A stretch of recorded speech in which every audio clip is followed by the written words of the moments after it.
we're going to keep it going. Welcome your next comics to the stage. Give it up for Kojo Gyan.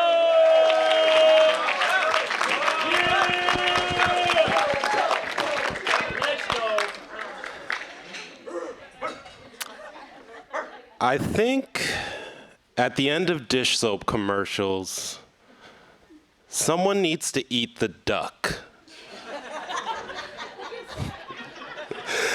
I live alone. And I'm starting to get concerned about getting weirder.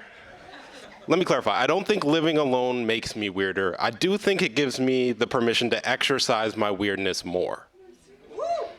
So like the other day, I was in the grocery store and I bought a slice of cake and candles. It wasn't my birthday. I just had the thought, I haven't blown out candles in a while. And there was no one there to check me. And thoughts like that really make me grateful that the housing market is what it is.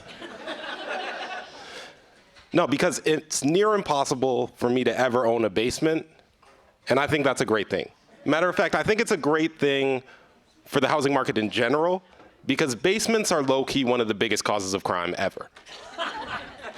And less basements means less kidnapping, less sex dungeons, less places for magicians to practice.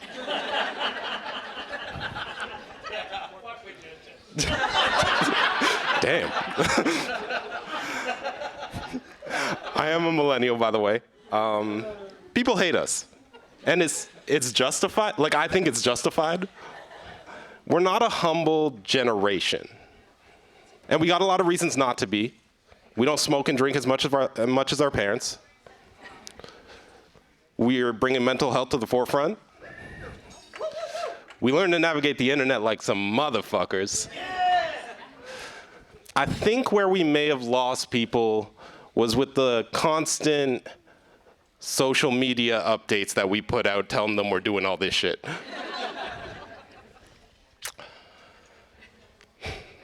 I got a couple new relationships in my life. Just started dating a new girl, cute girl, short girl. First short girl I've ever dated. And I like it, man. It's more space for me.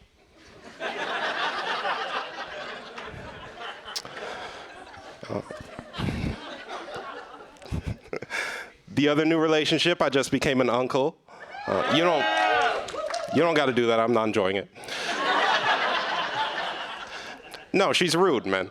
Like, we don't talk about it enough, but babies are shitty people. Like, I've been to visit my niece easily 20 times since she's been born. She has not remembered me once. And that's not even the part that, like, fucks me up. The part that really bothers me is she doesn't have the common decency to, like, pretend. Like, oh, yeah, Kojo from last week. But it is kind of fun to see a baby grow up with adult eyes. Like, it makes you reflect on your own childhood a little bit. That's what I was doing the other day, just babysitting, reflecting, eating cake by candlelight. You ever had a realization you would have been better off not knowing? I realized that my dad's dick game is better than my dick game. And, like, not by a small margin. Like, we didn't have a word for it when I was a kid, but what I realized was that for my whole childhood, my dad was what we now commonly refer to as a hobosexual. See, my dad never had a place of his own, didn't need one, because what he did have was a small roster of women that would house him in exchange for, let's call them favors. But so when we went and visited him, we would actually, like, go stay with them as well. And it was cool, it was fun, man. Like, each house had their own little quirks. Like, Sandy's house was close to a basketball court. Denise had Cinemax. But Celine was my favorite because Celine always had cake and candles. Y'all been great. Keep the love going for everybody else. Thank you very much. Good work. man. Give it up for Kojo.